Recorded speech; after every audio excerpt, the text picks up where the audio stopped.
ایک دفعہ کا ذکر ہے کہ ایک بطخ دریا کی کناری رہتی تھی۔ وہ بیچاری ہمیشہ بیمار رہتی تھی۔ ایک دن اس کی طبیعت زیادہ خراب ہو گئی تو وہ ڈاکٹر کے پاس گئی۔ ڈاکٹر نے اسے بتایا کہ تمہاری بیماری ایسی ہے کہ تم جلد مر جاؤ گے۔ اسی یہ سن کر صدمہ ہوا کیونکہ اس کے پاس ایک انڈا تھا۔ اسی ڈر تھا کہ اگر میں مر گئی تو اس انڈے کا کیا ہوگا جس کے خول سے جلد ہی بچہ نکلنے والا تھا، اور پھر اس بچے کو کون سنبھالے گا؟ لہیدہ وہ اپنی سب دوستوں کے پاس گئی جو جنگل میں رہتی تھی۔ اس نے اپنی دوستوں کو اپنی ساری کہانی سنائی، لیکن انہوں نے مدد کرنے سے انکار کر دیا۔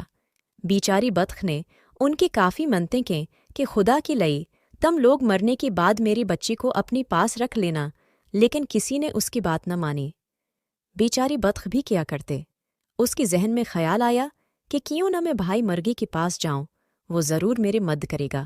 لہیدہ وہ مرغی کے پاس گئی اور اسی سارا قصہ سنایا۔ مرغ بھائی، آپ میری بچی کی ماموں جیسی ہو، پلیز آپ ہے میری بچی کو اپنی پاس رکھ لینا۔ مرغا بولا، میں تمہاری بچی کو رکھ لیتا، لیکن میرے بیگم مر گئے، یہ بات نہیں مانیں گے، لہذا مجھے بہت افسوس سے کہنا پڑ رہا ہے کہ میں یہ کام نہیں کر سکتا، مجھے معاف کر دینا۔ بطخ ادھر سے مایوس ہو کر اپنے گھر واپس آ گئی اور سوچنا شروع کر دیا کہ اب کیا جائے۔ اچانک اس کے ذہن میں ایک ترکیب آئی اور اس نے موقع ڈھونڈ کر یہ کام انجام دے دیا اور خود جا کر ایک درخت کی کناری بیٹھ گئی۔ بطخ کی طبیعت بگڑ گئی اور ایسی بگڑی کہ وہ وہیں مر گئی۔ جب مرغی کی بچی انڈوں سے باہر نکلی تو ان میں ایک بطخ کا بچہ بھی تھا۔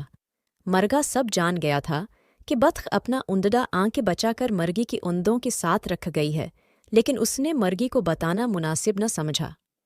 مرغی نے کافی شور شرابہ کیا اور بولی، میرے بچوں کے ساتھ بطخ کا بچہ نہیں رہے گا۔ مرغی نے اسے کافی سمجھایا، لیکن مرغی نے اس کا کہنا نہیں مانا اور اپنی بچوں کو بھی منع کر دیا کہ بطخ کی بچی سے کسی کو بات نہیں کرنی ہے۔ سب نے مرغی کی بات مان لی، لیکن دو چوزوں نے اپنی ماں کی بات نہ مانی اور وہ جو خود کہاتی تھی اپنی ساتھ اس بطخ کی بچی کو بھی کھلاتی تھی۔ مرغی کو بطخ کی بچی سے سخت نفرت تھی، وہ اسے دیکھنا بھی پسند نہیں کرتے تھے۔ ایک دن مرغی کے ذہن میں خیال آیا کہ ہم سب مل کر دریا کی کناری سیر کو جائیں گے، سب واپس آ جائیں گے اور بطخ کی بچی کو وہیں چھوڑ آئیں گے، اس طرح اس سے جان چھوٹ جائے گی۔ وہ لوگ سیر کو نکلی۔ وہاں پہنچتی ہی ایک چوزا دریا کی کناری چلا گیا اور ڈوبنے لگا۔ یہ دیکھ کر مرغی زور زور سے چیخنے چلانے لگی۔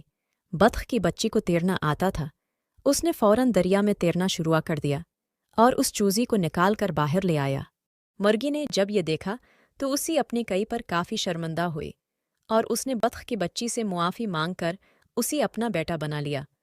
اس طرح وہ سب ہنسی خوشی رہنے لگے۔